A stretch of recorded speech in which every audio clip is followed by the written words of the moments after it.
안녕하세요. 예. 프린트 먼저 보시면요. 1번부터 주택 외 중개대상물. 뭐가 키워드죠? 주택 외. 주택이 아닌 거. 그러면 중개보수 한도는 시도 조례로 정한다. 주택 외인데 조례가 있으면 X. 올해도 나온 거죠. 주택 외니까 조례가 나오면 안 된다. 주택 조례가 있는 거고 실비도 조례가 있어요. 주택 외만 조례가 없고. 2번 개업공인중개사와 중개의뢰인 간의 약정이 없다. 그러면 중개보수 지급 시기는 거래대금 지급이 완료된 날. 그렇게 해야지. 거래계약이 체결된 날 X. 계약 체결일이 아니라 거래대금 지급이 완료된 날. 잔금 지급일 그때 줘라. 약정이 없으면. 약정이 있으면 약정 따라가는 거예요. 약정이 없을 때 그렇고. 2번도 틀렸고. 3번 교환일 때는 큰 거죠. 맞바꾸면 큰 거, 작은 거 X, 평균액 X, 더한 거 합산액 X. 교환일 때는 큰 거 이렇게 나와야 되고. 틀렸고. 4번 중개대상물인 건축물 중 주택 면적이 2분의 1 미만이다. 2분의 1 미만. 그러면 주택 외가 더 큰 거네. 주택 면적이 2분의 1 미만이니까 이럴 때는 주택 외 이렇게 해야죠. 주택 외 맞는 거고. 요것도 올해 나온 거네요. 주택 면적이 2분의 1 이상 그러면 주택. 주택 면적이 같거나 크면 주택. 주택 외가 더 크면 주택 외. 주택 면적이 2분의 1 미만 그러면 주택 외가 더 큰 거예요. 더 큰 거. 그러니까 주택 외 이렇게 되는 거. 맞는 거고. 되게 헷갈리죠 이거. 저만 헷갈리고 있는 건가? 헷갈리다고 이거. 5번 주택인 중개대상물 소재지와 중개사무소 소재지가 다르다. 그러면 중개보수는 사무소 소재지, 중개대상물 소재지가 아니라 중개사무소 소재지 시도조례. 그렇게 해야죠. 중개사무소 소재지니까 맞네. 중개대상물 소재지가 아니라 분사무소에서 중개 완성되면 분사무소 소재지 시도조례. 항상 사무소 소재지 시도조례 그렇게 들어가니까 중개대상물 위치는 중요하지 않다. 그리고 시도조례예요. 시군구조례가 아니라 서울특별시조례 그렇게 해야지. 강남구조례, 노원구조례 그런 게 아니다. 예? 서울특별시조례, 시도조례. 그 다음 6번은 자격증을 처음 받는데요. 돈 내는 거예요. 자격증 처음 받을 때 공짜. 돈 내는 거 총 6가지가 있고 그 중에 3가지 기억하는 게 시험 보는 거 그리고 등록 신청하는 거 분사무소 설치 신고하는 거 3가지였어요. 시험 봐서 붙으면 중개업하려고 등록 신청하고 돈 벌면 지점도 해줘. 분사무소 설치 신고. 3가지가 지자체 조례 가정하는 수수료 내라 이렇게 돼 있고 나머지 3가지는 증들 재교부. 증들을 처음 받는 거니까 지금 자격증 처음 받을 때는 공짜다. 돈 내는 게 아니고. 틀렸고. 7번 포상금은 한 건당 50만 원으로 한다. 맞나요? 건당 50만 원이니까 맞죠? 두 당이 아니라 그랬어요. 건당 50만 원으로 한다. 한 건당. 정해진 거고 50만 원 이내도 아니고 한 건당 50만 원 딱 정해진 거. 50만 원이니까 50% 이내 국고보조 그렇게 했던 거고 50만 원이니까 50% 이내 국고보조. 그래서 8번도 틀렸네요. 전부 또는 일부 보조할 수 있는 게 아니라 전부 보조는 안 돼요. 50% 이내니까. 이렇게 나온 적도 있었죠. 그 다음 9번은 하나의 사건에 대해서 포상금 지급 요건을 갖춘 2건의 신고가 접수가 됐다. 시간차가 있는 거예요? 없는 거예요? 2건. 시간차가 있다. 한 건, 2건이니까. 그럼 어떻게 해? 먼저 한 사람에게 최초 신고 한 사람에게 줘야죠. 2건째는 안 주는 거니까 뒷북 금지했던 거. 뒷북 금지. 그래서 등록관청은 포상금을 신고자들에게 균분하여 지급한다. 이게 아니죠. 2건째는 안 주는 거니까 시간차가 없을 때 둘이 같이 갔을 때가 균분. 시간차가 있으면 먼저 한 사람에게 그렇게 들어가야죠. 그 다음 10번 도시 및 주관경 정비법에 따른 관리처분계획 인가로 취득한 입주자로 선정된 지위. 이게 뭘까? 입주자로 선정된 지위 입주권. 재개발 재건축 입주권. 도시 및 주관경 정비법. 정비 나오면 입주권. 그리고 입주자로 선정된 지위가 입주권이에요. 분양권은 어떻게 돼 있죠? 부동산을 공급받는 자로 선정된 지위. 공급이 분양이니까. 입주권은 입주라고 돼 있고 분양권은 공급이라고 돼 있다고요. 그래서 이거 입주권 매매계약 체결하면 신고해야죠. 신고하는 거. 기억이 잘 안 난다 이거. 법 7가지가 있었잖아요. 법 7가지. 분양하는 법 7가지를 외우고 있는 게 핵심이고, 그리고 도시 및 주거환경 정비법은 분양권도 있고 입주권도 있어요. 일반 분양일 때 분양권도 있고 조합원 입주권도 있으니까 이것도 입주권 매매계약 신고하는 거 맞고. 주택을 분양하는 거 뭐였죠? 기억나시나?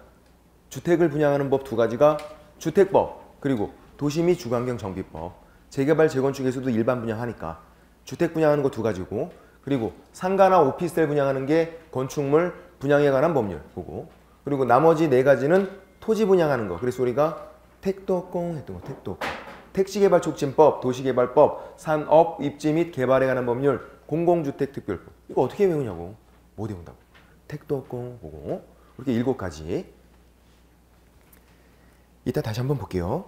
11번. 부동산 교환계약을 체결했다. 교환계약. 신고하는 거예요? 부동산 거래 신고예요? 아니잖아요. 매매만 한다 그랬죠. 매매만. 그래서 거래 당사자가 매수인과 매도인. 매매만 신고하니까 교환 신고하지 않아요. 증여도 신고하지 않고. 계약 중에서 매매만. 그렇게. 교환, 증여는 거민을 받아요. 거민을. 그것도 등기를 해야 될 거 아니야. 교환도 등기해야 되고 소유권 이전 등기. 증여도 소유권 이전 등기 할 때 거민이라는 게 따로 있어요. 그걸 받고 하는 거고, 매매는 부동산 거래 신고하니까 그 신고한 다음에 등기하면 되고 그렇게요. 부동산 거래 신고하면 거민이 의제가 돼서. 12번. 거래 신고하려는 기업공인중개사 부동산 거래 계약 신고서에 서명 또는 날인해서, 이건 맞는 것 같은데, 서명 또는 날인 어디 갖다 내는 거예요? 사무소 소재지 등록관청에 내는 거예요? 부동산 거래 신고하는 건데 어디 가야죠? 신고관청. 부동산 소재지 시장구수 구청장 신고관청 찾아가야죠. 등록관청 신고관청 다르잖아요. 등록관청은 사무소 소재지, 여기 가는 게 아니라 부동산 소재지 가라고요. 같을 때는 문제가 없지만 다르면 어떻게? 부동산 소재지 신고관청 가야 돼요. 틀렸고. 무진장 잘 나온다 그랬어요. 이거. 그 다음 13번. 거래 신고해야 하는 기업공인중개사의 위임받은 중개보조원. 중개보조원이 키워드네. 중개보조원이 대행할 수 있어요? 안 되죠. 기업공인중개사를 대행할 수 있는 사람은 소속공인중개사만. 이렇게. 중개보조원은 안 되고. 그리고 소속공인중개사가 대행을 할 때 위임장이 필요해요? 불필요해요? 불필요하다 그랬어요. 위임장은 직거래일 때 필요한 거고, 중개거래여서 기업공인중개사를 대행할 때 소속공인중개사는 신고서만 그냥 대신 내주면 된다. 위임장은 필요 없는 거였고, 그거까지 기억을 해야 되고. 14번. 올해 나온 건데, 일방이 국가다. 누가 신고한다? 국가가 신고해라. 국민이 신고하는 게 아니라 국가 국민이 공동 신고한다. X. 국민이 신고한다. X. 국가가 신고해라. 국가가 단독으로 서명 또는 날인해서 신고서 내는 거예요. 국가가 일방이 신고하는 거예요. 그럼 이거 거부한 거예요? 거부한 건 아니잖아요. 이거는 국가가 일방이 신고하지만 거부했기 때문에 일방이 신고하는 게 아니잖아요. 법에서 그냥 국가가 신고라고 돼 있는 거지. 그래서 이거 거부한 게 아니기 때문에 다 인정이 된다고요. 대행도 되고 전자문서 되고 전자계약도 되고 다 된다. 이건 거부한 게 아니니까. 일방이 거부해서 단독으로 신고할 때는 싸그리 다 인정이 안 되는데, 그런 차이가 있고. 14번 맞고. 15번. 여기 이제 나올 확률이 높죠. 내년에는. 해지 신고하려는 기업공인중개사. 기업공인중개사가 해지 신고하는 거예요. 그때 해지 신고서에 거래 당사자의 서명 또는 날인을 받아둬야 돼요? 필요하다 그런 말이에요? 아니죠. 필요 없다 그랬잖아요. 이제 부동산 거래 신고할 때나 해지 신고할 때나 기업공인중개사가 할 때 거래 당사자의 서명 또는 날인은 불필요하다. 이게 있어야 한다 이랬다가 불필요하다 또 바뀌었으니까. 근데 올해 안 나왔다고요. 그래서 15번도 틀렸다. 기업공인중개사가 부동산 거래 신고하건 해지 신고하건 이제 중개거래, 직거래 따로따로니까 그때 거래 당사자의 서명 또는 날인이 불필요하다. 그렇게 보시면 되고. 됐고. 여기까지고. 지난주에 우리가 해제 신고, 정정 신청, 뭐 변경 신고 살짝 봤었죠. 해제 신고는 언제 하는 거였죠? 해제 신고? 제목에 나와 있다 그랬어요. 무효, 취소, 해제가 되면 하는 거. 변경 신고도 제목에 나와 있네. 변경되면 하는 거. 정정 신청만 언제 하는지 잘 주의하시면 돼요. 정정 신청 언제 한다? 정정되면 하는 게 아니라 잘못 기재가 되면. 공무원이 잘못 적어 놓은 거라고요. 변경은 매도인과 매수인이 처음 계약 내용을 바꾼 게 변경. 잘못 기재된 건 공무원이 잘못 적어놓은 거니까 개념이 완전 다르잖아요. 하는 경우가 다르다. 공무원이 잘못 적은 거, 뭐를 사소한 거, 경미한 거, 안 중요한 거. 그래서 정정 신청은 사소한 거, 경미한 거에 대해서 인정이 된다. 중요한 거는 정정 신청하는 거 아니라고 그랬어요. 중요한 거는 공무원이 신경 써서 잘 적어줘요. 잘못 적을 리가 없어. 사소한 거, 경미한 거에 대해서 정정 신청, 중요한 건 아니고. 그래서 뭐가 중요했냐면 부동산 소재지, 그리고 거래 금액, 계약 일자 이런 거 중요했어요. 부동산 소재지, 거기 가서 신고하잖아요. 거래 금액, 그거를 신고하는 거고. 계약 일자도 중요하죠. 계약 체결일부터 60일 이내에 신고하는 거니까. 그걸 판단하는 기준점이니까. 그래서 우리가 소금은 해가 중요하다 했던 거. 부동산 소재지, 거래 금액, 계약 일자 이 세 가지는 중요하기 때문에 정정 신청하는 게 아니다. 중요하기 때문에. 또 사람일 때는 성명, 주민번호, 주소 세 가지가 필요한데 성명, 주민번호는 또 중요해요. 신상 털리는 거니까. 주소는 집 털 거 아니잖아. 그닥 중요하진 않고. 그래서 성명, 주민번호는 중요하니까 정정 신청하는 게 아니다. 주소는 또 정정 신청인데 잘못 기재가 되면. 그래서 하지 않는 거, 항상 우린 또 아닌 거, X가 중요하니까 그걸 기억하시고 계셔야 되고.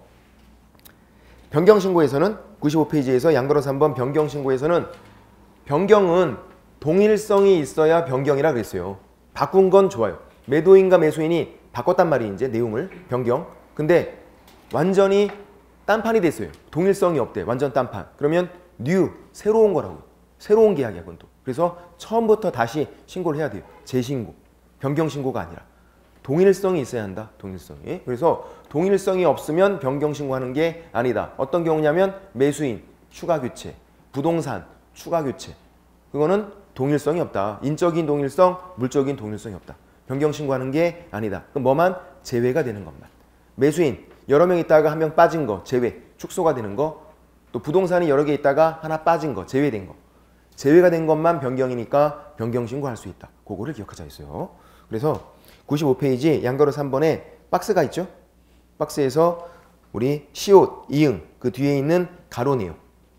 매수인 일부가 제외되는 거, 부동산 중 일부가 제외되는 거. 그것만 변경이니까 변경신고할 수 있다. 추가 X, 교체 X 적어놔야죠.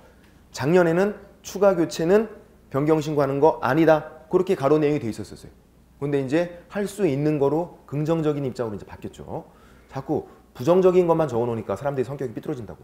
그래서 이제 긍정적으로다가 할 수 있는 거, 제외가 된 거, 축소가 된 걸 말해요. 그것만 변경이니까 변경신고할 수 있다. 그렇게 보시면 되고. 그리고 동그라미 3번을 보세요. 양가로 3번에 동그라미 3번도 다만 되어 있는 거, 다만. 면적은 안 바뀌었대요. 근데 금액만 바꿔놨대요. 둘이서.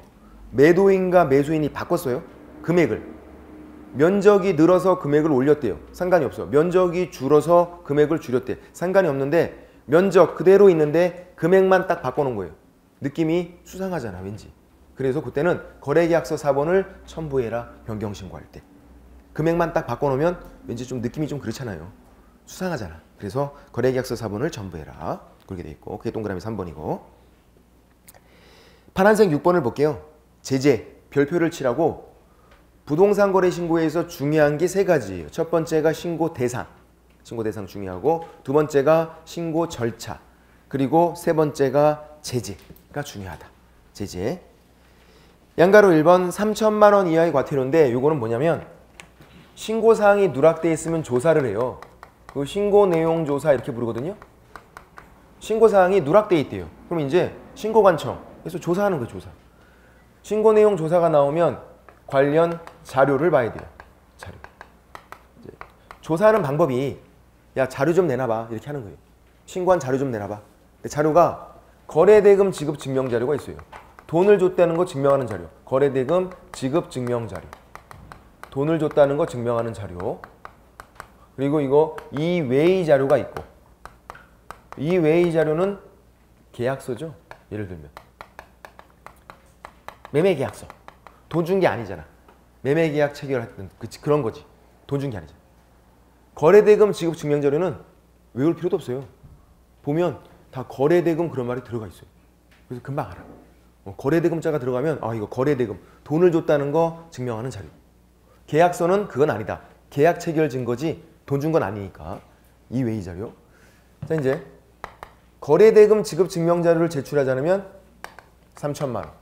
과태료가 무진장세다. 3천만 원 이하. 작년에 나왔었죠? 정답으로. 이외의 자료 500만 원. 그러니까 자료를 잘 봐야 돼요. 신고 내용 조사 나오면 자료를 보자. 거래대금 지급 증명 자료 이렇게 나오면 3천만 원. 그걸 제출하지 않으면. 이외의 자료다. 이렇게 나오면 500만 원. 그러니까 지금 양가로 1번에서 키워드가 뭐예요? 양가로 1번에서 거래대금 지급을 증명할 수 있는 자료. 이게 키워드잖아. 거래대금 지급 증명 자료니까 3천만 원이 들어가 있는 거다. 이렇게. 양가로 2번에 동그라미 4번을 보면 뭐가 키워드예요? 거래대금 지급 증명 자료 외의 자료. 외의 자료. 이거 500만 원이 들어가 있죠. 그래서 신고 내용 조사란 말이 나오면 자료를 보자. 거래대금 지급 증명 자료 3천만 원. 이외의 자료 500만 원. 그렇게. 그리고 거짓 신고도 나눠봐야 돼요. 거짓 신고도. 거짓 신고를 요구, 조장, 방조만 했대요. 방조한 자. 자기가 직접 거짓 신고를 한 게 아니라 요구하고 조장하고 방조하고. 그리고 거짓 신고를 본인이 했대요. 한 자. 이거 누구든지다. 거짓 신고. 신고 금액을 낮게 신고하고 그렇게 한 거예요. 그리고 그는 이제 요구, 조장, 방조했는지 그렇게 했는지. 거짓 신고한 사람은 누구든지 다. 얘는 취득가액 100분의 0. 요구, 조장, 방조는 그냥 500만 원. 과태료가. 작년에는 사실 제재가 굉장히 복잡해서 제가 외우라고 말을 못했어요. 너무 외울 게 많은데 또 복잡하고. 근데 올해는요. 그나마 간단하게 된 거예요. 나눠보면 되니까. 신고 내용 조사 나오면 자료 나눠보고 무슨 자료인지. 거짓 신고 나오면 또 나눠보면 되고. 요구, 조장, 방조인지 거짓 신고를 한 건지. 그래서 지금 양가로 2번에 동그라미 2번, 동그라미 3번은 요구, 조장, 방조니까 500만 원이 들어가 있는 거예요. 넘겨보면 양가로 3번에 취득가액 100분의 5, 동그라미 1번, 동그라미 2번. 볼 필요 있나요? 볼 필요 없어. 누구든지 다. 거짓 신고했으면 누구든지 다 취득가액 100분의 5. 금액을 낮게 신고하고 하는 거. 거짓말로 신고하는 거. 이렇게. 근데 이제 이것도 많고 사실은 외워라 힘들다고. 그래서 도저히 모르겠으면 한 가지만이라도 정확히 기억해야 돼요. 얘네들보다 더 잘 나온 건 뭐냐면요. 잘 나오는 건 95페이지에서 양가로 2번에 동그라미 1번이에요. 동그라미 1번. 500만 원 이하 과태료에서 동그라미 1번. 신고하지 않은 거. 60일 이내 신고하지 않은 거예요. 그리고 공동신고를 거부한 거. 신고하지 않았잖아요. 공동신고 거부한 사람. 그러니까 신고하지 않으면 다 500만 원이에요. 신고하지 않으면. 그래서 이게 별표고 요거 한 가지라도 잘 기억해야 돼요. 일단. 양이 많으면 다 못 할 것 같으면 줄여서 중요한 것만 잘 기억해도 된다. 객관식 시험이니까. 신고하지 않으면 500만 원. 공동신고 거부도 신고하지 않은 거 500만 원. 그래서 이것도 그림이 있어요. 이거지. 신고니까 시옷. 신고, 시옷. 신고, 시옷. 하지 않으면 X. 신고를 하지 않으면 어떻게? 이렇게 하면 50이잖아. 그럼 500이지 이거. 500. 신고 하지 않으면 500. 500만 원이거든. 신고하지 않으면 500만 원. 신고니까 시옷, 하지 않으면 X, 500. 이거 비슷한 거 하나 그린 적 있었던 것 같은데. 뭐 있었죠? 자, 여기서 마음에 안 드는 게 있어. 이 그림 봤더니 이 사람 얼굴이에요. 윙크하는 거고. 코, 입, 눈이잖아. 사람 얼굴. 윙크하고 있는 거. 한쪽 눈 감고 있는 거라고. 이거라고. 윙크하는 거. 이 코가 주저앉았다고 지금. 코를 상향하자. 코 상향하는 거지. 코를 상향하자. 그래서 교육, 기업. 교육. 받지 않으면 X. 얼마? 이렇게 하면 50인데. 이렇게 하면 500. 교육 받지 않아도 500. 무슨 교육일까? 연수교육. 연수교육만 제재가 있거든요. 교육 받지 않으면 500. 무슨 교육? 연수교육. 연수교육이 중요하다 그랬어요. 시험 대비해서는 연수교육. 얘만 제재가 있고. 연수교육 시간도 우리가 그림으로 외우고 있다고. 이렇게 했죠. 연수교육은 12, 16. 연수교육은 12, 16. 잘 기억은 안 나지만 뭐 이런 게 있었어. 연수교육은 12, 16. 교육 받지 않으면 500만 원. 연수교육. 연수교육이 중요하니까. 그래서 이렇게 제가 두 가지 그렸더니 어떤 분이 이걸 짬뽕했어. 그림 막 만들고 다녀 이제 나중에 되면. 어떻게? 이렇게. 연 수교육은 500만 원 이렇게 만들었다고. 500. 이게잖아. 500. 연 수교육은 500. 이거 왜 나나 봤더니만 이 두 가지를 짬뽕 시켜갖고 이렇게 만드셨더라고요. 그림을. 어쨌거나 그림으로 좀 기억하면 좋겠다. 신고하자면 얼마? 500만 원. 신고하지 않으면. 지금 요구하는 거니까. 그래서 양가로 2번에 동그라미 1번이 중요하고, 네, 넘겨보시면 96페이지에서 양가로 4번 감면. 올해 나왔죠. 올해 정답으로 나왔는데 감면이 왜? 신설됐으니까 또 여기. 감면이 너무 약하게 나왔어요. 너무 약하게. 다시 잘 봐야 되고, 감면은 감경 플러스 면제예요. 감경은 좀 까주는 거죠. 50% 감경이 있고 면제 그냥 퉁쳐주는 거죠. 과태료를. 자수하면 감면해 주겠대. 자수하면. 자, 그래서 양가로 1번, 양가로 2번, 양가로 2번을 보세요. 감경 또는 면제 기준 동그라미 1번, 동그라미 2번 딱딱 정해져 있어요. 면제와 감경이 정해져 있어요. 조사 전이다. 신고관청이 눈치를 못 채고 있대. 조사 전. 근데 내가 자수하면 면제. 근데 동그라미 2번은 조사가 시작이 된 거예요. 조사가 시작이 됐는데 이제 내가 자수를 했어. 그때는 면제가 아니라 50% 감경 이렇게 돼요. 이미 조사를 하고 있으니까 눈치를 채고. 그때는 50% 감경. 조사 전이면 면제. 요건이 딱딱 정해진 거예요. 올해는 뭐가 나왔냐면요. 방가로 1번 과태료 감면 사유가 나왔어요. 감면 사유가. 박스. 뭐냐면 간단해요. 박스 내용 볼 것도 없어요. 뭐만 감면이 있다는 얘기냐면 이것만. 얘네들만 감면이 있어요. 거짓 신고 관련된 거. 거짓 신고, 요구 조장, 방조, 거짓 신고, 한자. 얘네들만 감면이 있는 거예요. 네 가지만. 박스 내용이 그거예요. 동그라미 1번이 요구, 동그라미 2번이 조장, 방조, 3번, 4번이 뭐예요? 거짓 신고 한 사람.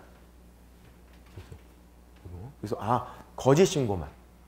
올해는 어떻게 나냐면 이거 거래대금 지급 증명자료를 제출하지 않았대요. 3천만 원이네. 얘가 자수하면 감면된다. 액수 이거 아니잖아. 여기만 거짓 신고만. 신고하지 않은 것도 그것도 감면이 없어요. 감면은 거짓 신고만 감면이 있어요. 지금 박스 내용이 그거니까 거짓 신고만. 자, 이제 요건이 우리가 이렇게 나누죠.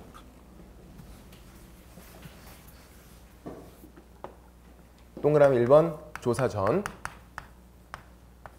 조사 후. 그러면 얘는 면제, 얘는 감경. 50% 감경이에요. 그냥 50%딱 까주는 거지 50% 이내 그런 게 아니에요. 그 과태료 금액이 50%를 툭 까주는 거예요. 50% 감경.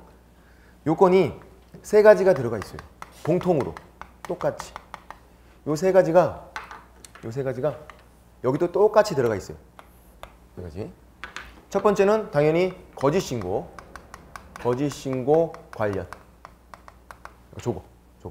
거짓 신고 관련만 감면이 있는 거고. 그다음 단독으로 최초로 해야 돼요. 혼자서 해야 되고 먼저 한 사람만 해주는 거. 먼저 한 사람만. 둘이 공동으로 해도 안 돼. 혼자서 자수해야 돼. 먼저 해야 되고. 그리고 세 번째는 그냥 별 의미가 없어요. 성실 협조해야죠. 자수한 다음에 그다음부터 말 안 들어먹고 있대. 막 개기고 있대. 그러면 안 되죠. 협조를 해야지. 이 세 가지가 공통이에요. 면제나 감경. 근데 이제 감경에 한 가지가 더 추가돼 있다. 감경의 요건이 더 많아요. 뭐냐면 증거 불충분. 이게 근데 이해가 돼요. 왜 그러냐면 조사 후잖아요. 후. 조사가 시작됐대요. 그래서 증거가 충분하대. 얘한테 과태료 때리는데 증거가 충분하대. 근데 얘가 자수해왔대요. 별 의미가 없잖아요. 그거. 얘가 자수 하나하나 신고관청에 별 도움을 준 게 아닌데. 근데 증거가 불충분한 상태에서 얘가 자수를 해오면 그때 50% 감경해 줄게. 그런 거예요. 얘는 조사 전이잖아. 조사 전인데 뭐 증거 같은 게 있을 수가 없잖아요. 눈치도 못 채고 있는데 내가 자수하면 면제. 눈치 채고 조사를 하고 있는데 증거가 불충분해야 내가 자수해오면 감경. 그렇게. 그래서 증거 불충분은 감경 요건이지 면제 요건이 아니에요. 세 가지는 공통으로 있으니까. 단독으로 최초 요구를 조금만 설명을 드려볼게요. 나중에 뭐 자세히 설명 못 드리니까 왜 그러냐면 이런 거예요. 이게 매도인이고 매수인이고 개업공인중개사래요. 매매 계약을 체결했고 이걸 중개를 한 거예요. 누가 신고하는 거죠? 중개거래인데 개업공인중개사. 얘가 신고 의무자예요. 이제 얘네들은 신고 의무가 면제가 되는 거고. 그러니까 이렇게 어떻게 했냐면 거짓 신고를 요구한 거예요. 요구. 얘는 그냥 방조했고 아무것도 안 하고 있었고 그냥 구경하고 있었고, 요구하니까 어떻게 거짓 신고한 거죠. 금액을 낮게 신고해 준 거예요. 그러면 이제 과태료를 때려볼게요. 얘 얼마? 500. 얘 얼마? 500. 얘는 거짓 신고를 했네. 취득가에 100번이요. 이게 맞는 거예요. 걸리면 과태료를. 근데 이제 얘가 방조한 얘가 자수했대요. 그럼 얘한테는 과태료 안 때리고 얘네들은 때리고. 공동을 하면 안 된다고. 왜 그러면요? 얘네들이 짜고 할 수도 있어. 그러면 또 짜고선 얘네들은 그럼 다 면제되고 개업공인중개사만 과태료 받는 경우도 생기잖아요. 짜고 하면 억울하잖아. 내가 원해서 한 것도 아니고 얘네들이 자기들 해달라고 해준 건데 지들끼리 짜고선 여기서 감면 받고 과태료 받고. 그러니까 누구 한 명을 골탕 먹을 수 있기 때문에 공동을 하면 안 되는 거예요. 단독으로. 그리고 당연히 먼저 한 사람만 해주는 거고, 단독으로 최초다. 공동이면 안 되는 거고. 그런 내용들은 올해 나오지 않았다고 그래요. 올해 너무 간단하게 나와갖고 이제 내년에는 요건들도 다 따로따로 기억하고 있어야 돼요. 세 가지 볼게요. 방가로 2번에서 동그라미 1번. 그래서 키워드가 조사가 시작되기 전에 파란색으로 되어 있는 거라고요. 눈치채기 전에 해야 된다. 그럼 면제. 요건을 봤더니 신고관청에 단독으로 신고한 최초이자, 그리고 어떻게 성실협조하고. 요건이 두 가지네. 한 가지는 뭔데요? 거기 감면사회에 있는 거짓신고 관련. 그렇게 거짓신고 관련된 4명, 거짓신고 요구조장 방조 1자, 그리고 또 단독으로 최초로 신고해야 되고, 그리고 성실협조. 그렇게 세 가지고, 그게 공통으로 들어가 있어요. 동그라미 2번에 조사가 시작된 후 50% 감경인데 단독으로 최초로 신고자하고 성실협조 해야 되고, 공통으로 있는데 맨 밑에 하나가 더 추가되어 있잖아요. 증거불충분이. 증거를 충분히 확보하지 못한 상태가 돼야 된다. 증거불충분. 증거불충분은 감경 요건이지 면제 요건이 아니다. 그렇게만. 양이 굉장히 많죠.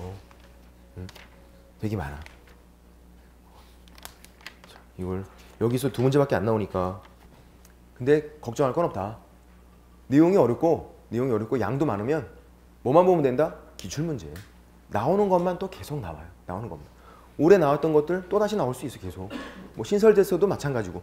또 이제 올해 같은 경우에는 바뀌었기 때문에 바뀐 것들이 나올 게 뻔해서 그거 위주로 우리가 공부를 해서 다 맞췄어요. 또 이제 내년에는 기출문제가 있으니까 올해 또 그거 위주로 해서 하면 어렵지 않다. 처음이니까 그냥 어려운 거지. 이제 이 부동산 거래 신고에서 큰 상처를 입는다고. 아, 이거 너무 어렵다. 근데 옆에 이제 외국인 취득 특례가 있어요. 97페이지. 상처받은 우리를 위로해 주는 거지. 내용이 쉽고 양도 적은데 그냥 한 문제가 나와요.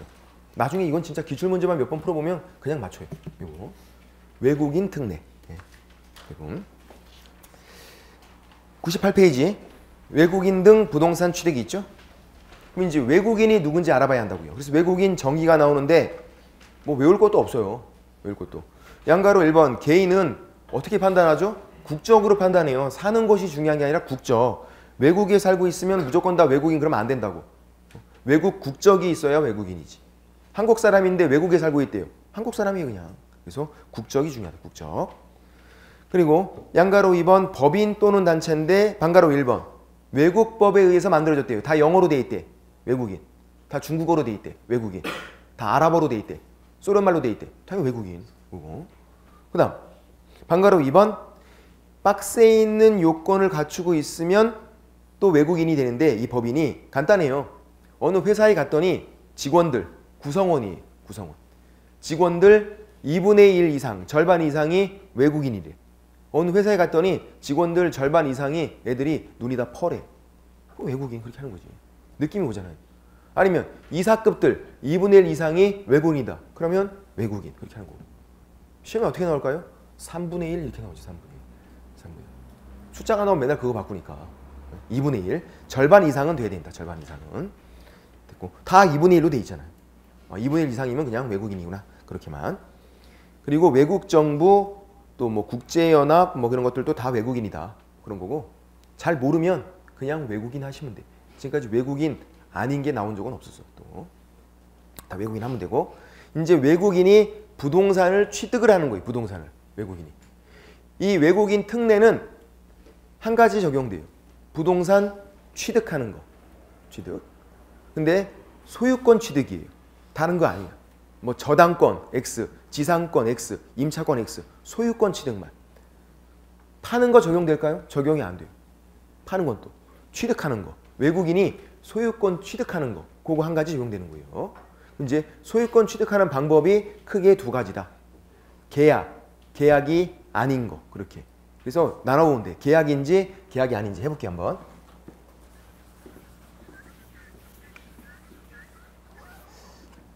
먼저 계약이래요. 계약. 우리 책에 보면 교환, 증여 이렇게 돼 있죠. 얘네들 계약이니까.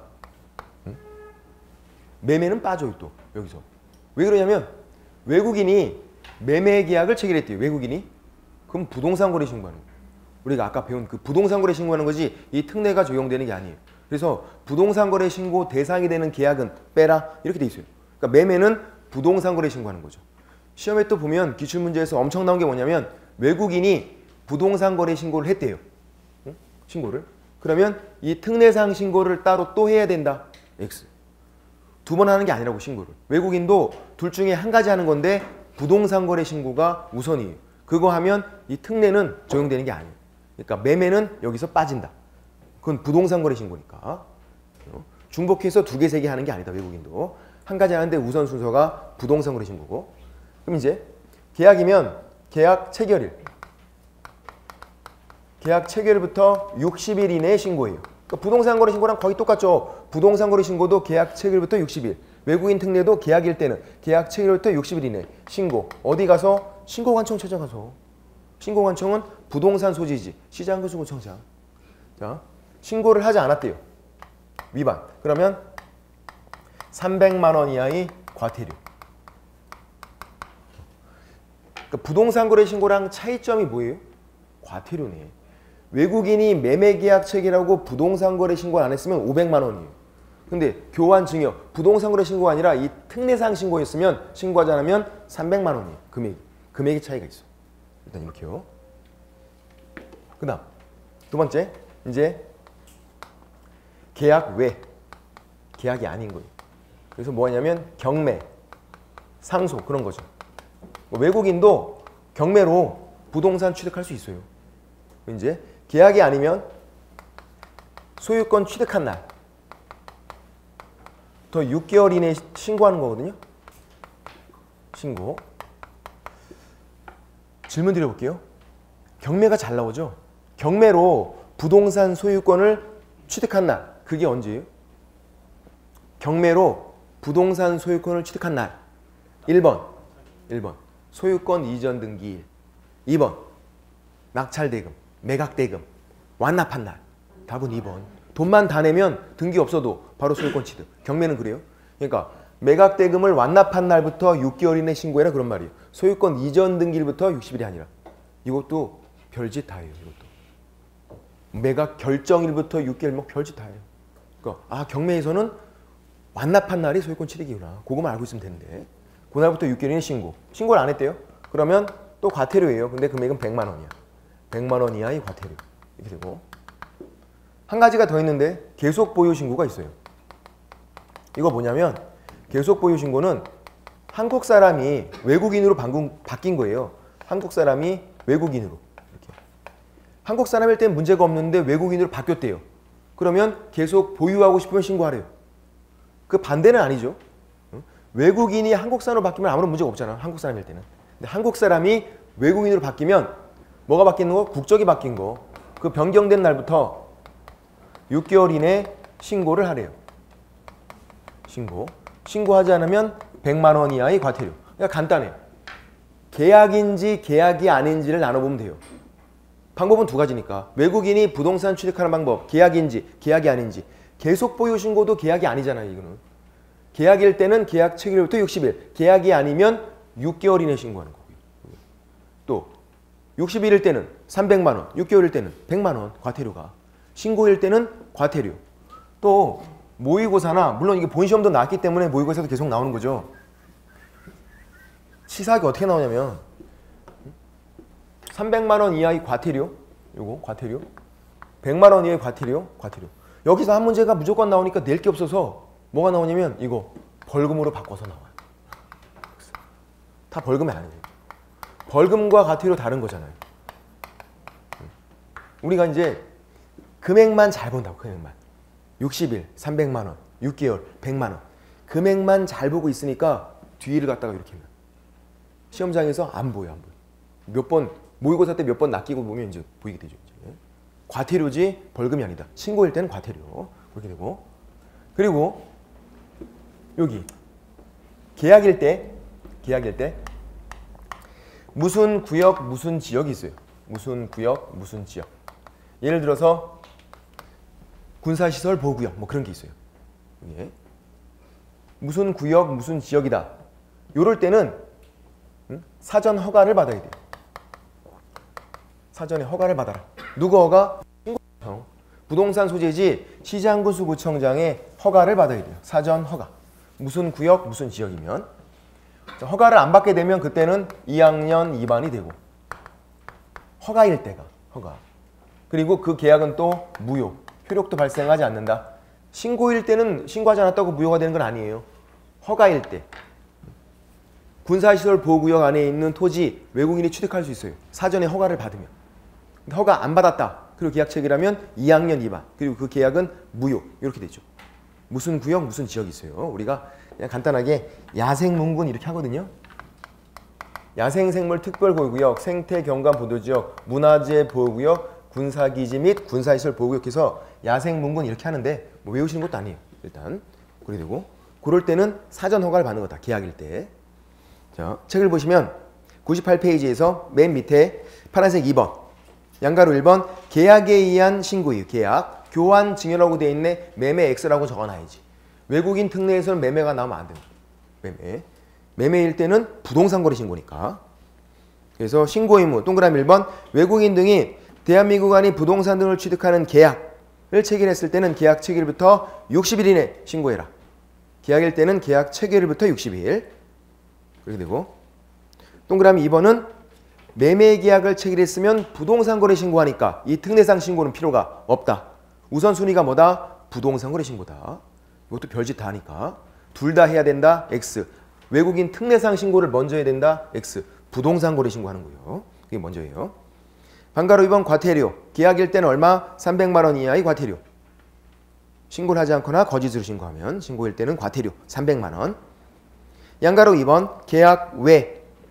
반가로 1번 신고 의무 동그라미 1번 경매, 상속 그럴 때 계약이 아니니까 계약 외니까 부동산을 취득한 날부터 6개월이죠. 두 번째 줄에 취득한 날부터 6개월. 경매일 때는 매각대금 완납일. 돈 다 낸 날부터 6개월 이내. 그리고 동그라미 2번 계약 외, 상속, 경매 두 가지만 알고 계시면 되겠죠. 다른 거 안 나오니까. 반가로 2번 과태료 100만 원이다. 계약일 때는 60일 300만 원. 계약이 아니면 6개월 100만 원. 다 과태료. 양가로 3번 계속 보유 신고 반가로 1번 신고 의무. 두 번째 줄에 외국인 등으로 변경됐대요. 한국 사람이 외국인으로 변경됐다. 그러면 어떻게 해라? 신고해라. 변경된 날부터 6개월 이내 신고해라. 계약이 아니니까. 계약일 때만 60일. 계약이 아니면 6개월. 과태료는 역시 100만 원. 이렇게. 신고기간 과태료만 딱딱 연결시키면 되는데 어렵지가 않다. 계약인지 계약이 아닌지만 보면 되니까. 이렇게 넘겨보시면 100페이지에서 3번 외국인 등 토지거래 허가에서 반가로 1번에 허가대상 토지에서 동그라미 1번 그래서 박스를 보니까 어떻게 돼 있죠? 4번부터 거꾸로 읽어보면 야생문군 그거예요. 4번이 야생생물 특별보호구역, 3번이 생태경관보존지역, 2번이 문화재보호구역이에요. 문화재를 보호하기 위한 구역이니까 문화재보호구역. 그리고 1번이 군사기지 및 군사시설 보호구역. 뭐 그런 것들. 그러니까 야생문군 이렇게 하는 거죠. 야생문군. 네 가지일 때는 어떻게 해라? 사전에 허가를 받아라. 계약 체결하기 전에 사전 허가예요. 얘네들은 다 사후 신고잖아요. 신고일 때는. 이건 사전 허가. 허가 안 받으면 2학년 미만인 거고. 근데 박스 밑에 동그라미 2번 보면 외국인이 토지거래 허가를 받으면 또 이런 허가는 필요가 없대요. 그러니까 이 외국인 특례가 우선적으로 적용되는 게 아니에요. 보충적으로 적용되는 거지. 보충적으로. 그래서 토지거래 허가가 있거든요. 토지를 거래할 때 허가 받는 거, 그걸 받았으면 외국인 특례상 또 허가를 또 받고 그런 건 아니에요. 우선순위가 뭐다? 토지거래 허가가 먼저. 부동산 거래 신고, 토지거래 허가, 그게 먼저지 이 특례가 먼저 적용되는 게 아니에요. 그렇게 되고, 방가로 2번에 허가 또는 불허가 처분에서 동그라미 1번 목적 달성에 지장을 안 주면 허가를 해줘라. 그래서 신중하게 살펴봐서 15일 이내 허가, 불허가 해줘요. 옆에 있는 토지거래 허가도 처리기간이 15일이에요. 허가, 불허가는 15일 이내 처리해줘라. 신고일 때는 다 즉시 해주는데 이럴 때는. 그래서 허가만 잘 보면 돼요. 허가는 15일. 양가로 2번 효력. 허가받지 않은 계약은 무효. 효력 발생하지 않는다. 그리고 양가로 3번의 벌칙은 2학년 2반이다. 이 내용을 그냥 간단하게 이렇게 하면 되죠. 야생문고리일 때 사전 허가 받아라. 허가 안 받으면 2학년 2반. 계약은 무효. 그거예요. 그리고 토지거래 허가 받았으면 이런 허가는 필요가 없다. 예. 우선순위가 토지거래 허가가 먼저다. 예. 그래서 나중에 뭐 요약집 보게 되면 한 장도 안 돼. 그냥 요약된 내용이. 거기서 그냥 한 문제가 무조건 나오니까 땡큐인 거다 이거는. 근데 101페이지에서 토지거래 허가. 얘는 아우 진상이죠. 우리 작년에 공법에 있다가 넘어와갖고 작년까지는 저 되게 편했어. 작년까지 이런 거 안 해도 되니까. 토지거래 허가 꿀 빨았어 작년에는.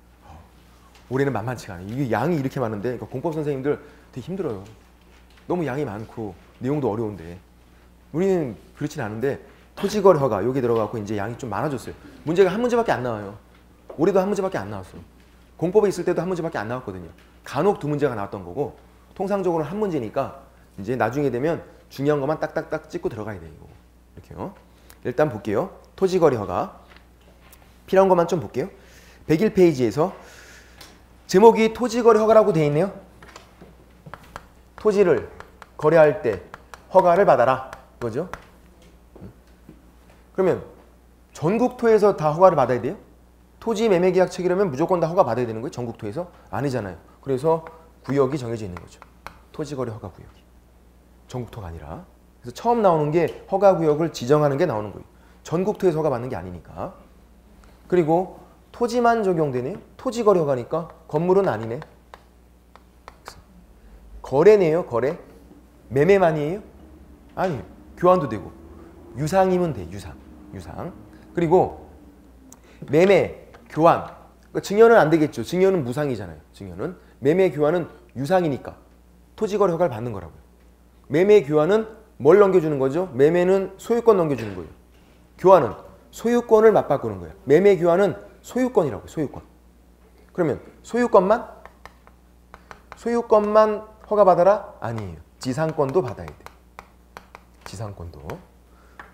소유권과 가장 유사한 물건이라고 생각하시면 돼요. 지상권이 뭐죠? 땅 위를 빌리는 거예요. 지상권은 영구 무한으로 설정할 수도 있어요.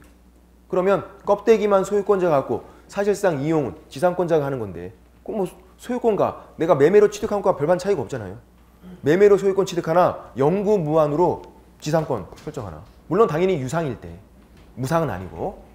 근데 이제 편법들이 있죠. 뭐가 있냐면 부담부 증여 그런 게 있어. 증여는 받는 거 아니에요. 근데 부담부 증여는 받아야 돼. 부담이 매매 대금과 또 비슷해요. 이게 또. 이런 거죠. 토지를 증여를 해요. 그럼 허가 안 받잖아. 증여니까. 무상이니까. 근데 토지를 증여하기 전에 대출을 왕창 받아놓은 거야. 그리고 증여해요. 대출금 네가 갚아. 그런 부담을 떠하는 거예요. 내가 토지를 증여로 취득했지만 대출금을 내가 갚아야 돼. 증여를 받은 사람이. 매매랑 무슨 차이야 그게. 대출금 갚는 거나 매매 대금 주는 거나 마찬가지지. 그런 부담이 붙어 있으면 이건 매매랑 유사하니까 받아라. 안 그러면 다 그렇게 하니까. 그렇게. 그리고 대물 변제. 이건 뭘까요? 물건으로 대신 변제하는 거죠. 일부러 돈 안 갖고 토지 대신 줘버린다고 그러면 받으라 이것도. 그럴 거 아니에요. 일부러 빚을 안 갖고 그렇게 하니까. 그리고 판결도 받아야 돼요. 판결도. 판결. 왜냐면 짜고 쳐요. 판결도. 만약에 판결 안 받는다 그러면 짜고 친다고. 짜고 치는 게 어렵지 않아요. 재판에 3번만 안 나가면 돼. 그럼 그냥 패소예요. 그럼 허가 안 받잖아. 일부러 소송해서 진다고요. 안 나가면 되니까 신경 끄고 그냥 나한테 소송 제기해. 나 안 나갈게. 패소. 허가 안 받으면 말이 안 되잖아. 받아. 사람들이 꽁술 부리니까 증여 안 받는데 부담부 증여는 받아야 되고 대물 변제는 토지로 대신 변제하는 거니까 일부러 돈 안 갖고 토지 준다고요. 마찬가지 짜고 치니까 3번 안 나가서 재판에 치고 그냥 준다고 이렇게. 이것도 그런 것들 있고 그리고 허가 받는 거죠. 전국토가 아니라 허가구역. 허가구역에서 그래서 처음 나오는 게 뭐다? 허가구역 지정이다. 지정. 그럼 토지거래 허가는 왜 받는 건데요? 뭘 막고자? 투기를 막고자 하는 거예요. 그래서 양가 1번의 지정권자 및 지정대상 지역을 보면 자, 파란색 국장 또는 시도지사는 다음 구문에 따라서 5년 이내 기간 정해서 5년 이내예요. 5년 단위로 한다. X. 5년으로 한다. X. 5년 이내. 보통 5년이지만 더 짧을 수도 있다고요. 5년 이내니까. 그렇게 돼 있고. 자, 그래서 박스를 보니까 1번 국장이 지정하는 경우고 2번 시도지사가 지정하는 경우 따로따로 있네요. 그러니까 이게 아니야. 원칙은 국장이고 예외는 시도지사고 그런 게 아니에요. 따로따로 있는 거예요. 국장이 지정하는 경우는 2 이상의 시도에 걸쳐 있다. 서울, 경기도에 걸쳐 있다. 국장. 그리고 2번은 동일 시도 안의 일부다. 서울에서 노원구 일부다. 노원구다. 그러면 그때는 시도지사, 서울특별시장이 그렇게 하는 거죠. 2 이상의 시도에 걸쳐 있다. 국장. 딱 정해진 거예요. 그리고 2번 동일 시도 안의 일부다. 동일 시도 안의 일부일 때는 시도지사. 1번과 2번이 따로따로 딱딱 정해진 거지 1번이 원칙, 2번이 예외가 아니에요. 근데 2번에서 예외가 있는 거지. 2번 동일 시도 안의 일부일 때는 시도지사가 지정하는 게 원칙이에요. 근데 쭉 읽어보면 국가가 개발사업을 했대. 국가가. 그러면 개발사업을 해서 투기를 일으킨 사람이 누구예요? 국가잖아. 국가. 그러니까 그때는 예외적으로 국장이 지정할 수도 있어요. 예. 그래서 시도지사가 지정. 다만 국가가 시행하는 개발사업. 국가가 개발사업을 해서 투기가 됐으니까 국가 때문에 투기가 됐으니까 그때는 국장이 지정할 수 있다. 2번에서 원칙과 예외가 있는 거지 1번이 원칙, 2번이 예외. 이게 아니다. 1번, 2번은 따로따로 정해진 거다. 2 이상의 시도에 걸쳐 있다. 국장. 동일 시도 안의 일부다. 시도지사. 다만 그 경우에도 국가 때문에 투기가 되면 국장이 지정할 수도 있다. 그렇게만 보시면 되고 밑에 박스 밑에를 보시면 토지 투기적인 거래가 성행해서 지가가 급격히 상승하는 지역과 우려가 있는 지역이다. 라고 해서 밑에 박스를 보면 요런 지역이 이제 허가구역으로 지정될 수가 있는 거죠. 요런 구역이. 토지거래 허가구역 지정대상 지역. 자, 1번. 투기가 된대요. 그러면 개발하는 지역이에요? 보존하는 지역이에요? 개발하는 지역. 개발하려면 뭐부터 하죠? 계획부터 짜는 거예요. 계획 짜고 개발하는 거죠. 개발하는 건 행위 제한이 완화가 되는 거지. 강화가 되면은 제한이 강화가 되면 뭘 못한다고요. 행위 제한이 완화가 되니까 개발을 하는 거죠. 그래서 1번 계획을 짜고 2번 행위 제한이 완화돼서 그래서 개발하는 거다. 3번 개발해서 어떻게 투기가 되는 지역이다. 투기. 그렇게 기억하면 된다. 4가지. 계획 짜서 개발하는 거죠. 개발한다는 건 행위 제한이 완화되니까 개발해서 어떻게 투기가 되는 거다. 투기 우려 지역. 그런 지역을 지정할 수 있다. 시험에 어떻게 나오는 게 있었죠? 옛날에 공법에 있을 때 행위 제한이 강화되는 지역. X. 완화되는 지역. 투기랑 관련이 있어야 되니까 그렇게 보시면 되고 그 다음 102페이지에서 양가로 2번 허가구역이 지정 절차가 있는데 반가로 1번 의견 청취 및 심의가 있어요. 심의를 동그라미 칠해놓고 심의 가로하고 반드시 거침. 요 심의는 반드시 거쳐야 돼요. 심의는 처음 지정할 때도 심의를 거쳐요. 그리고 재지정, 다시 지정할 때도 거쳐요. 그럼 질문 드려볼게요. 만약에 허가구역을 축소, 해제하겠대요. 그때 이 심의라는 걸 거쳐야 돼요? 안 거쳐야 돼요? 심의 뒤에 우리가 반드시 거침 적어놨다고. 축소, 해제 시에도 거쳐야죠. 그러면 반드시 거치니까 처음 지정하건 재지정하건 축소, 해제하건 뭐하건 거쳐라. 심의는 됐고 방가로 1번에 동그라미 1번 국장, 시도지사는 허가구로 지정하려면 중앙도시계획위원회, 국장일 때죠. 시도지사는 시도도시계획위원회 그렇게 되는 거고 심의를 거쳐야 한다. 해제, 축소 경우에도 동일 거치란 얘기잖아요. 재지정도 거쳐야 되는 거고 무조건 거치는 거고 동그라미 2번 다만 지정기간이 끝나서 허가구역을 계속 다시 지정한대요. 재지정이죠. 그때는 중앙도시계획위원회, 시도도시계획위원회 심의 전에 어떻게 해라? 의견을 들어봐라. 의견을. 미리 시도지사 아니면 시장구수구청장 의견을 들어야 한다. 아랫사람 얘기를 들어보는 게 의견 청취예요. 국장은 누구 얘기를 들어봐야 되죠? 그러면 국장이 제일 높은 사람이에요. 시도지사, 시장구수구청장 다 아랫사람이에요. 다 얘기 들어봐야 돼, 국장은. 그러면 시도지사가 다시 지정할 때는요.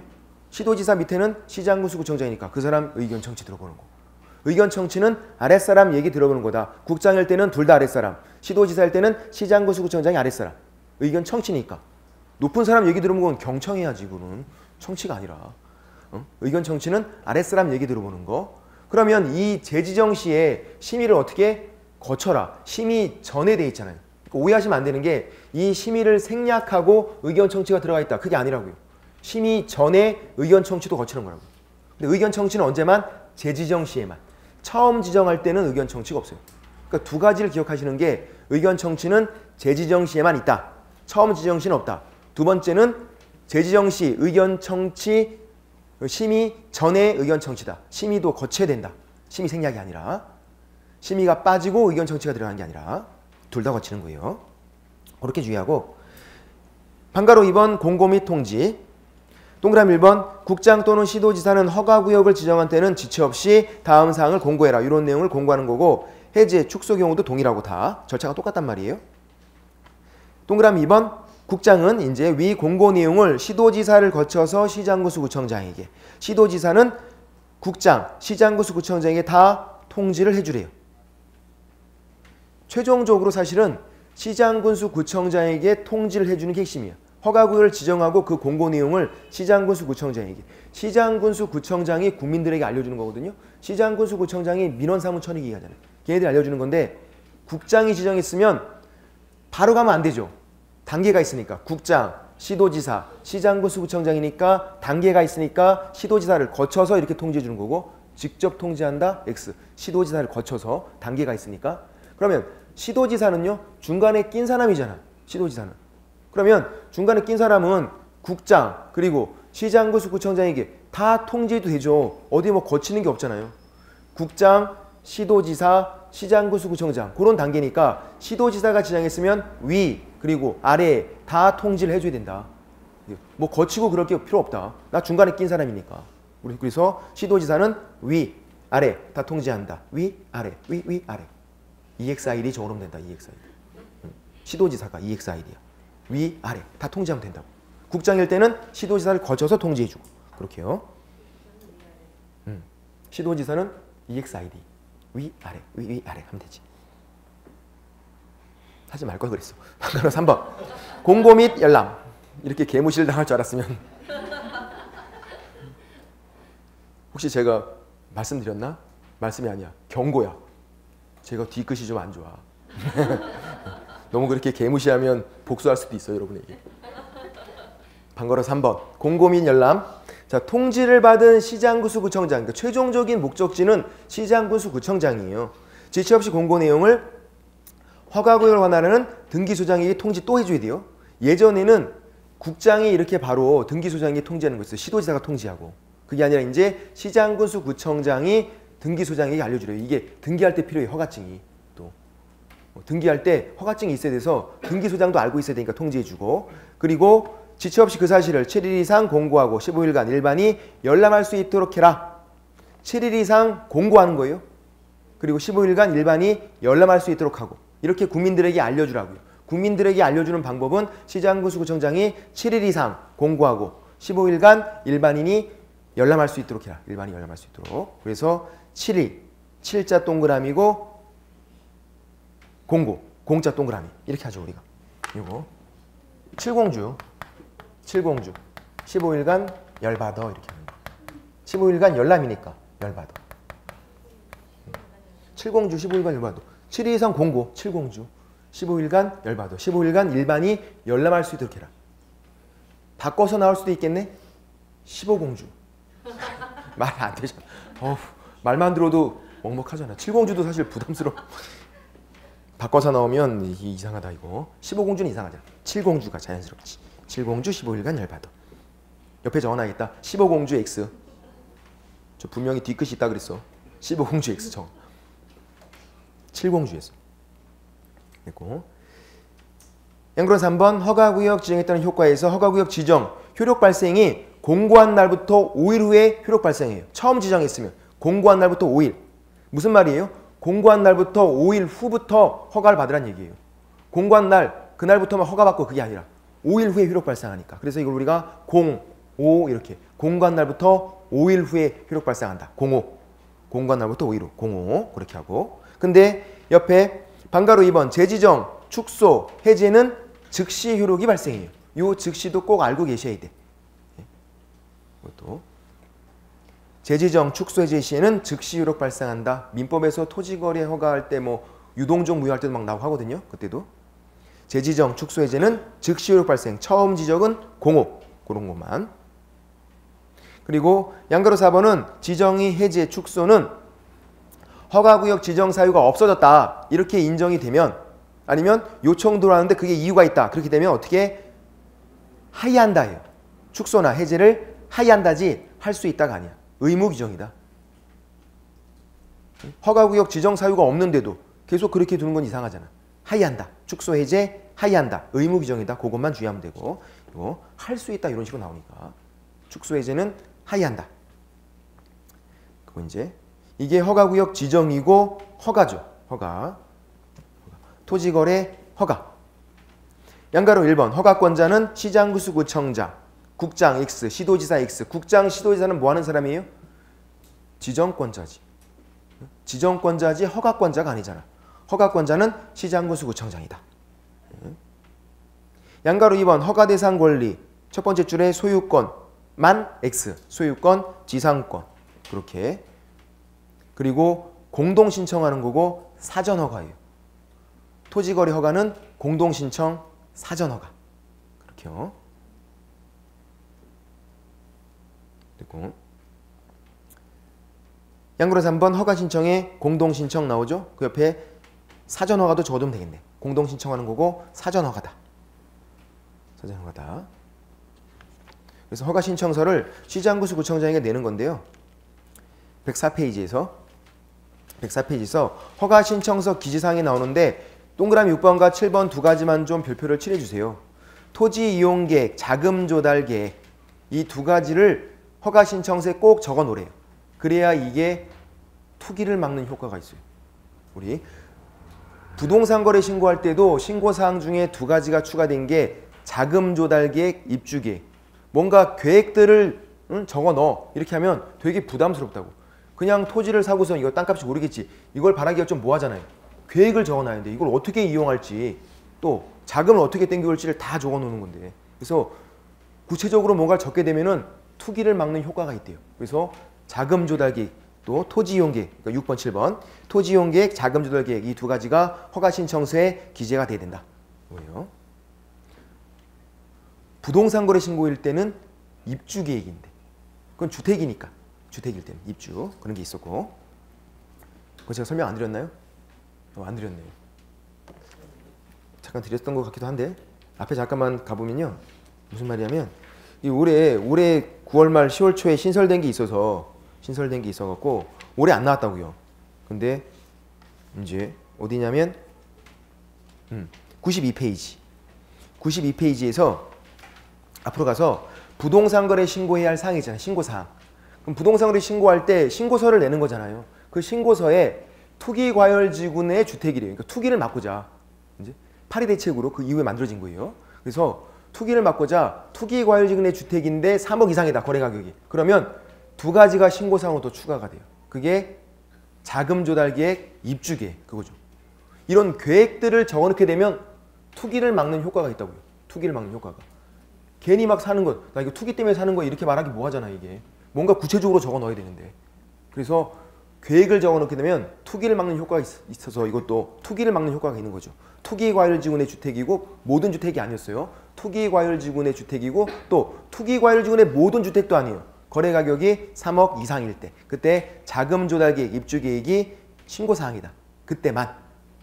그리고 토지거래 허가 받을 때 그땐 또 자금조달계획 그리고 토지이용계획, 토지이용계획, 자금조달계획 헷갈리면 안 되겠죠. 어디에 들어가 있는 건지. 입주계획, 자금조달계획, 입주계획은 부동산 거래 신고할 때 나왔던 거고 토지거래 허가일 때는 토지이용계획이랑 자금조달계획이에요. 이렇게요. 헷갈리면 안 되겠다. 이런 것들.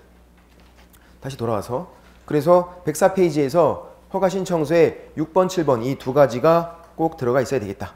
그렇게 보시면 되고 6번, 7번이. 좀 쉬셨다가요. 힘드시니까 나머지 또 보도록 하겠습니다. 좀 쉴게요.